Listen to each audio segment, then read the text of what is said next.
I'm Greg Sandow, and I'm sitting here with Gloria DiPasquale, who is a cellist in the Philadelphia Orchestra, and who, by the way, I really have to say this, was just playing live in this room. I guess you actually saw her on this couch, but I was here. This is not a fancy production setup, and I heard it. And Gloria, I've known you for a few years now, and it was just a pleasure to hear you play. Why, thank you. Because we are going to get all hot and heavy about some of the inner details of being an orchestra musician and some of the problems that the field faces. And we shouldn't forget, should we, that the music is what That's what it's about. But we were joking before about how you are a member of the multitudinous DiPasquale string player clan, which has, you have to define which DiPasquale you're talking about here. Well, why don't you do this for us so everybody can place it? And you have colonized, you said, 4 of the 5 big 5 orchestras. Yes, we've hit 4 of the big 5. My brother-in-law Joseph was principal viola in the Boston Symphony before coming to Philadelphia Orchestra as principal viola.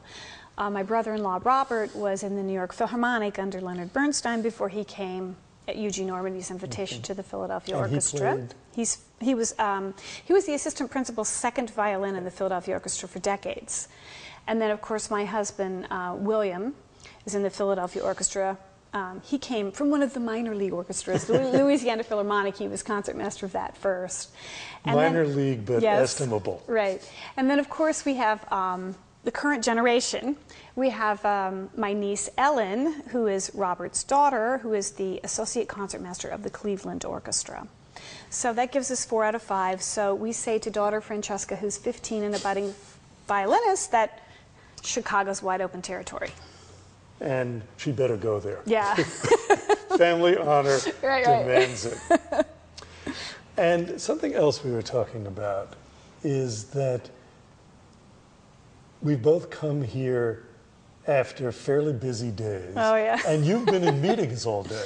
I got up at 5:30 this morning in Philadelphia, played my scales, got on the train and came to New York City to have meetings from 10 until 3 with the American Symphony Orchestra League. And then we walked over in the rain, and I said, oh, give me a few minutes to play scales again before I burst into the Brahms double cadenza. So one has to become quite versatile. I always tell my students they have to know something well enough to be able to be pulled out of bed in the middle of the night and be able to perform it. And when they can do that, they really know it. So I guess this is sort of like that. Yeah, I think that's the mark. No, that's the mark of professional in every field. And you also had to be up for those meetings. Yes, very challenging. And you're on the board of the American Symphony Orchestra. I'm on the board of the American Symphony Orchestra League, and I'm also on the board of the Philadelphia Orchestra and on its executive board as well. Let's say, something that we need to talk about, because some people might say you're a musician who's collaborating with the enemy. Ooh, yes, sleeping with the enemy.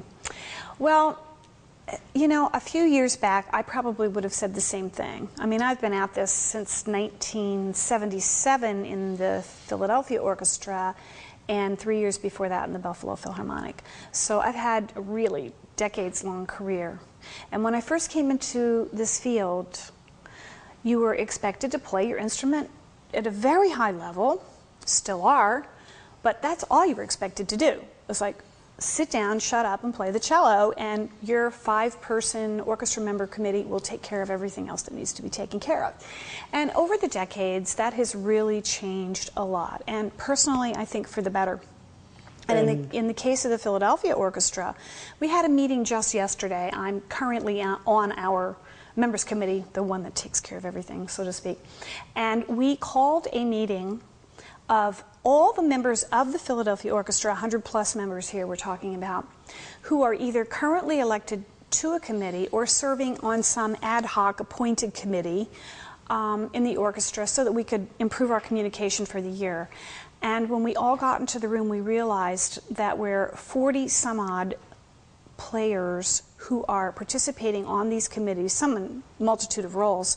And I would say we have another 15 who are maybe taking this year off for one reason or another, a sabbatical, or maybe, you know, they just need a breather from committee life or whatever.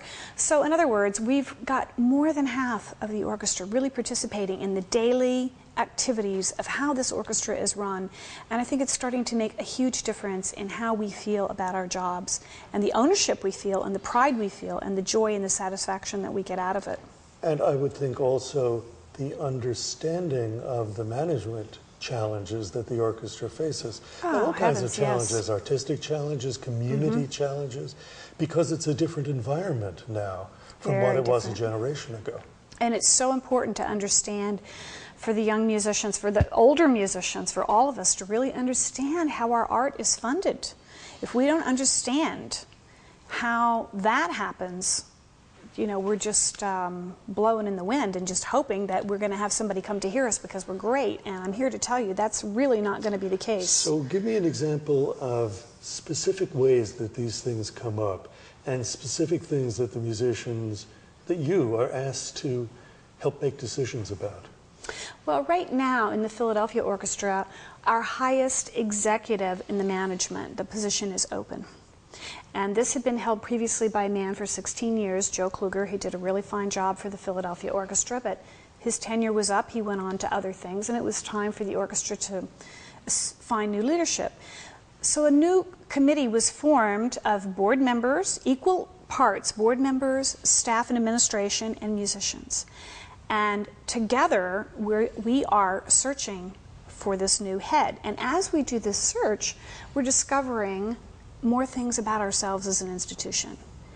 And we're revisiting all our mission statements and things that we believe in and programs that we want to do and what we feel is most valuable to us, things that we would want to have someone not touch when they come in, but to enhance, things that really are, so to speak, sacred to the institution at this point because we've all become owners of those programs and are working collaboratively towards the ends of those programs. So roll the clock back. If this was 20 years ago, 10 years ago, oh, I can tell you what happened. The board would have been holding these meetings by itself. Well, 16 years previously, we had been on tour, and I was chair of the orchestra committee at the time. And our executive director at the time, Steve Sell, was very ill with lung cancer, and we were in Japan.